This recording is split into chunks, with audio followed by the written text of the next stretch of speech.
LFM, l'invité de Julie Marty.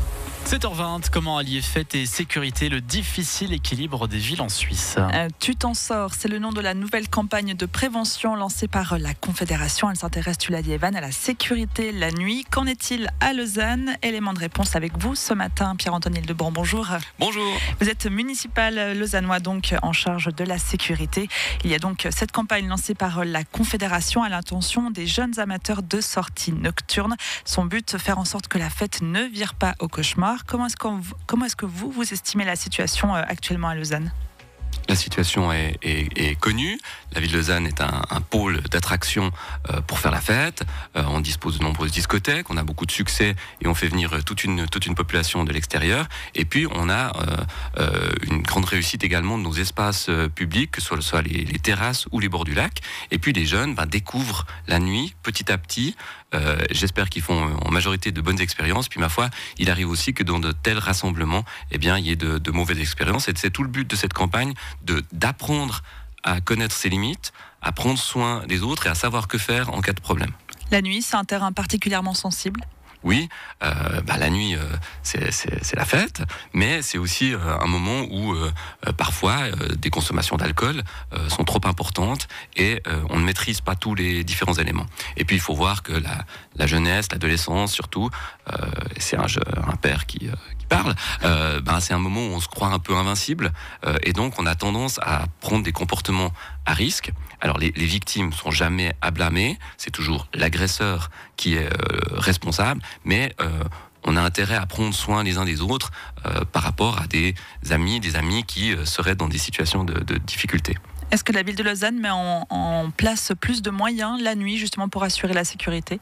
Alors depuis 2015, on a complété le dispositif. On avait un dispositif classique avec présence policière, et puis on a jugé que pour s'adresser à certains jeunes, il fallait pas seulement le côté préventif de la présence policière ou le côté répressif, protéger les victimes, arrêter les agresseurs, mais qu'il y avait aussi un message de prévention à faire passer sans outil de contrainte. C'est le rôle des correspondants de nuit. Ils étaient 7 au début, ensuite on a augmenté le dispositif après 2016 avec 13 personnes qui patrouillent en binôme, qui ont un message de prévention. Ils ne peuvent pas prononcer des amendes, ils ne peuvent pas prononcer des sanctions, mais ils peuvent faire passer des messages de prévention, agir, essayer de faire baisser les tensions par le dialogue. On les active au centre-ville, évidemment, là où sont les discothèques, là où il y a les rassemblements, je dirais, de début de soirée ou de milieu de soirée. Et puis en été, ils patrouillent aussi au bord du lac. Comment ça se passe aujourd'hui pour ces 13 correspondants et correspondantes de nuit ? Alors ce sont des profils variés, des gens qui viennent parfois du social, parfois de la santé, parfois de la sécurité, et puis qui ont un rôle vraiment d'accompagnement pour expliquer que oui, il faut faire attention aux déchets qu'on laisse, que la consommation d'alcool, il faut connaître ses limites, ce qui n'est pas toujours malheureusement le cas, et puis peut-être rappeler certaines règles et désamorcer des tensions. On sait que il y a parfois des tensions qui s'exacerbent, des personnes qui se piquent au jeu ou qui réagissent mal ou qui réagissent à des provocations. Et leur but, c'est d'expliquer qu'il ne faut pas toujours réagir aux provocations, qu'il ne faut pas se laisser entraîner dans des combats de coq. Et puis, qu'est-ce qu'il faut faire lorsqu'on doit appeler la police ? Il y a donc ces correspondants de nuit, vous l'avez dit, qui ont donc ce rôle plus de dialogue, de prévention. Et puis il y a aussi la police qui a, elle, un rôle peut-être un peu plus répressif. Est-ce que ces deux rôles bien spécifiques, ils sont suffisants aujourd'hui à Lausanne ? Oui, mais ils ne sont pas complets sans une prise en considération par les jeunes, par les personnes qui profitent de la nuit elle-même.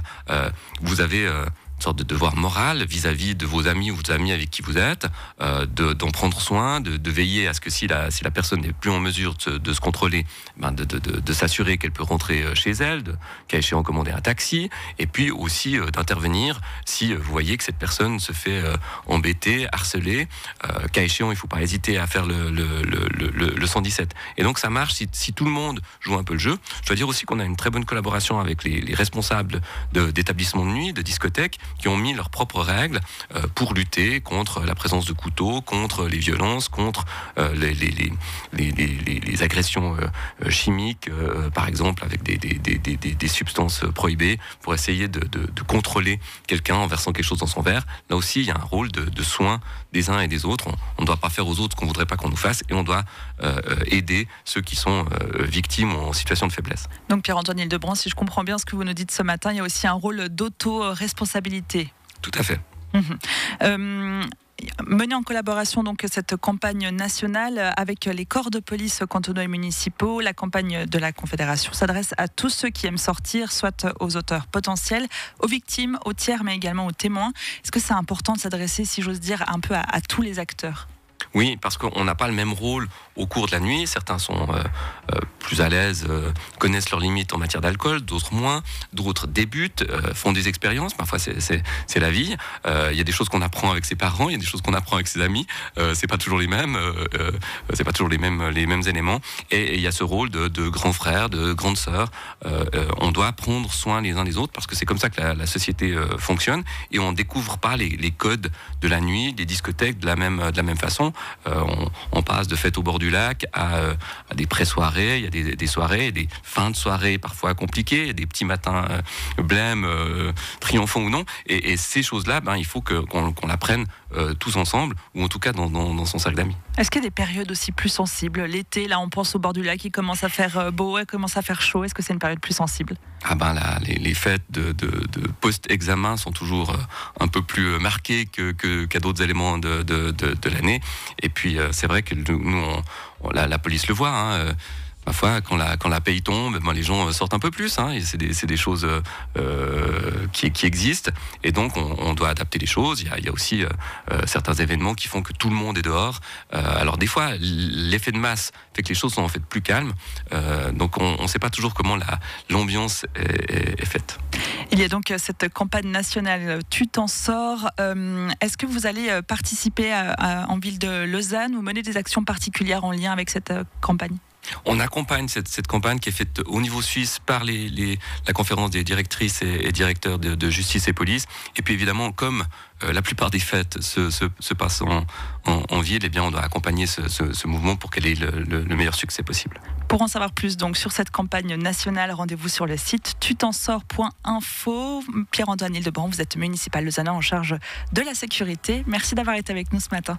Merci à vous. 7h27 sur LFM.